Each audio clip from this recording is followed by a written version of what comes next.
नमस्कार, आप देख रहे हैं मोबाइल न्यूज 24। मैं हूं नीरज कुमार। वक्त हो गया है दिन भर के बड़ी खबरों की।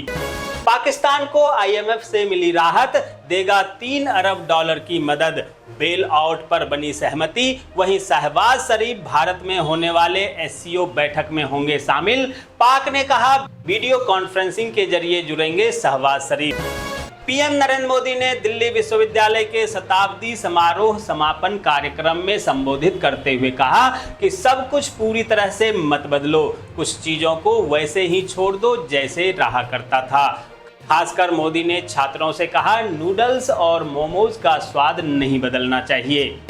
मणिपुर में शांति के लिए गए राहुल गांधी का दौरा आज दोपहर राज्यपाल से मुलाकात के बाद खत्म हो गया, जहां राहुल गांधी ने यहां पर कई प्रभावितों से मुलाकात की और उन्हें शांति का संदेश दिया। वहीं मणिपुर के सीएम वीरेंद्र सिंह ने राज्यपाल से मुलाकात कर इस्तीफे की पेशकश की, बाद में समर्थकों के दबाव में इस्तीफे को फाड़ दिया। केंद्र सरकार के अध्यादेश के खिलाफ सुप्रीम कोर्ट पहुंची आम आदमी पार्टी की दिल्ली सरकार। कहा असंवैधानिक है, इसे तुरंत रद्द किया जाए।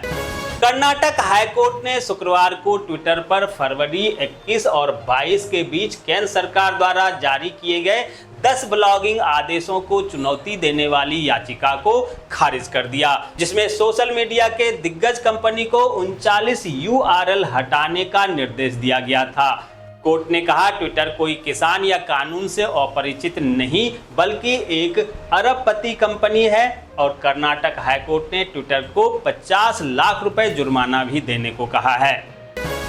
दोस्तों, आगे बढ़ने से पहले आपसे रिक्वेस्ट है कि अगर अभी तक आपने हमारे चैनल को सब्सक्राइब नहीं किया है, वीडियो को लाइक नहीं किया है और कमेंट नहीं किया है, तो लाइक कमेंट के साथ चैनल को सब्सक्राइब भी कर लें, क्योंकि आपके कमेंट आते ही हमारा उत्साह बढ़ जाता है और हम उत्साहित होकर न्यूज़ को और भी ज़्यादा उत्साह के साथ बोलते हैं। तमिलनाडु के मंत्री सेंथिल बालाजी को मंत्रिपरिषद से बर्खास्त करने के कारण राज्य में राजनीति गर्मा गई है, जहां मुख्यमंत्री MK स्टालिन ने वरिष्ठ नेताओं और कानूनी विशेषज्ञों की बैठक बुलाई। वहीं राज्यपाल ने 5 घंटे बाद ही अपने फैसले को वापस ले लिया। विशाखापट्टनम में फार्मा लैब के रिएक्टर में जबरदस्त धमाका हुआ, जिसमें 2 लोगों की मौत हो गई और 4 लोग घायल हो गए। उत्तर प्रदेश के सीएम योगी आदित्यनाथ ने प्रयागराज के लुकरगंज में माफिया अतीक अहमद के कब्जे से मुक्त कराई गई जमीन पर बने प्रधानमंत्री आवास योजना के लाभार्थियों को गृह प्रवेश करवाया। यहां उन्होंने कहा कि पहले सरकारी जमीन पर माफियाओं का कब्जा होता था, अब यहां गरीब रहा करेंगे।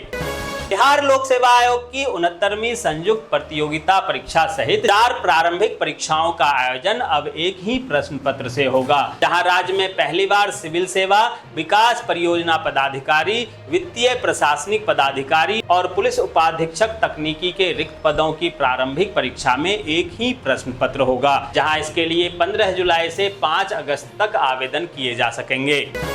दिल्ली मेट्रो रेल कारपोरेशन ने अपनी नीतियों में बदलाव करते हुए शराब के शौकीनों को दी बड़ी खुशखबरी।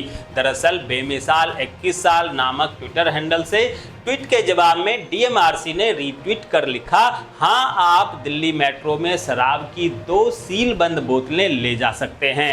हैरानी की बात यह है कि जिस शख्स ने ट्वीट कर सवाल पूछा था, उसने बाद में अपना ट्वीट ही नहीं बल्कि अकाउंट ही डिलीट कर दिया। पंजाब के जालंधर में शिक्षा विभाग के कर्मचारियों ने लिया कलम छोड़ हड़ताल करने का फैसला। सरकार पर मांगों को नजरअंदाज करने का लगाया आरोप, जहां कर्मचारी निरंतर रेगुलर करने की मांग को लेकर सरकार के तमाम मंत्रियों और विधायकों से मिलकर मांग पत्र सौंप चुके हैं।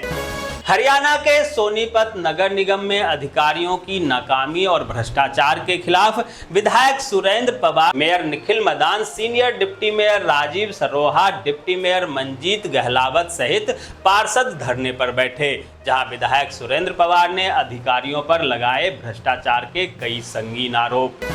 उत्तर प्रदेश के सहारनपुर में भीम आर्मी प्रमुख चंद्रशेखर रावण पर हमले के बाद क्षत्रिय समाज को लेकर दिए गए आपत्तिजनक बयान पर उत्तराखंड प्रदेश अध्यक्ष महक सिंह के खिलाफ एक महिला अधिवक्ता ने सिडकुल थाना में दर्ज कराई मुकदमा। दरअसल महक सिंह ने क्षत्रिय समाज को लेकर आपत्तिजनक टिप्पणी की थी। झारखंड के धनबाद जिले के केंद्रीय खनन एवं ईंधन अनुसंधान संस्थान में 1 अरब 40 करोड़ के मानदेय घोटाले से जुड़े मामले में सीबीआई सिम्फर पहुंची, जहां पूर्व निदेशक डॉक्टर पीके सिंह और कोल सैंपलिंग हेड डॉक्टर एके सिंह के खिलाफ 3 दिन पहले घोटाले की प्राथमिकी दर्ज करने के बाद आज छानबीन को लेकर धनबाद पहुंची सीबीआई की टीम। छत्तीसगढ़ के मुख्यमंत्री भूपेश बघेल के भेंट मुलाकात कार्यक्रम के तहत बिलासपुर जिला में की गई घोषणाओं पर आदेश जारी कर दिया गया है, जहां बिलासपुर जिले के 43 समाजों को 9 करोड़ 25 लाख रुपए की स्वीकृति की आदेश दी गई। वहीं नगर विधायक शैलेश पांडे ने मुख्यमंत्री भूपेश बघेल का इसको लेकर आभार व्यक्त किया। मध्य प्रदेश में कांग्रेस को लगा बड़ा झटका, जहां पूर्व मंत्री विजय लक्ष्मी साधो की बहन परमिला साधो कांग्रेस का हाथ छोड़कर बीजेपी में शामिल हो गई। परमिला को खरगोन में बीजेपी अध्यक्ष जेपी नड्डा ने रैली को संबोधित करने के दौरान पार्टी की सदस्यता दिलाई। केंद्र में बीजेपी की सरकार को 9 साल पूरा होने पर शिमला में इसे लेकर एक कार्यक्रम रखा गया, जहां बीजेपी के प्रदेश अध्यक्ष डॉक्टर राजीव बिंदल ने कहा, पहले विश्व स्तर पर अंतर्राष्ट्रीय विषय एक ही हुआ करता था, भारत और पाकिस्तान की लड़ाई। आज केंद्र सरकार ने विश्व पटल पर बदला सोच, जहां प्रधानमंत्री नरेंद्र मोदी ने नए भारत को नई दिशा दी है। जम्मू कश्मीर में अमरनाथ धाम की वार्षिक तीर्थ यात्रा का पहला जत्था कुलगांव के काजीकुंड पहुंचे, जहां श्रद्धालु कल पवित्र गुफा के लिए रवाना होंगे। आज सुबह उपराज्यपाल मनोज सिन्हा ने जम्मू स्थित यात्री निवास से श्रद्धालुओं के जत्थे के वाहनों को हरी झंडी दिखाकर रवाना किया था। बंगाल में स्कूल भर्ती घोटाले के जांच को लेकर ईडी के सामने पेश हुई श्यानो घोष विवादों से एक्ट्रेस का पुराना नाता रहा है। महाराष्ट्र मंत्रिमंडल में बड़े फेरबदल की चर्चा के बीच सीएम एकनाथ शिंदे ने गृह मंत्री अमित शाह से मुलाकात की। खबर है कि मोदी कैबिनेट के विस्तार में भी एकनाथ शिंदे के 2 नेताओं को जगह मिल सकती है। गुजरात के एक स्कूल में बकरीद का सेलिब्रेशन भारी पड़ा, जहां मेहसाना के एक प्राइवेट अंग्रेजी मीडियम स्कूल में बकरीद के मौके पर सेलिब्रेशन रखा गया था। इस दौरान बच्चों को बकरीद के त्यौहार के बारे में जानकारी दी गई। उन्हें बताया गया कि नमाज कैसे पढ़ी जाती है। वहीं जब बच्चों की नमाज वाली फोटो अभिभावकों ने देखा तो उन्होंने जमकर स्कूल के बाहर हंगामा किया। केंद्रीय गृह मंत्री अमित शाह ने उदयपुर में एक जनसभा को संबोधित करते हुए कहा कि राजस्थान की गहलोत सरकार भ्रष्टाचार करने के मामले में नंबर 1 पर है। वहीं वसुंधरा राजे सिंधिया को भी उन्होंने भाषण के लिए आमंत्रित किया। शुगर और डायबिटीज के मरीजों के लिए आज हम बताएंगे कि वो मिठाई अगर खाना चाहते हैं तो कौन कौन से मिठाई खा सकते हैं। जी हाँ, शुगर पेशेंट नारियल के लड्डू, लौकी के हलवा, लौकी के बर्फी, रागी का हलवा, ड्राई फ्रूट वाली बर्फी, चना दाल की बर्फी आराम से खा सकते हैं, क्योंकि इसके सेवन से शुगर कंट्रोल रहता है।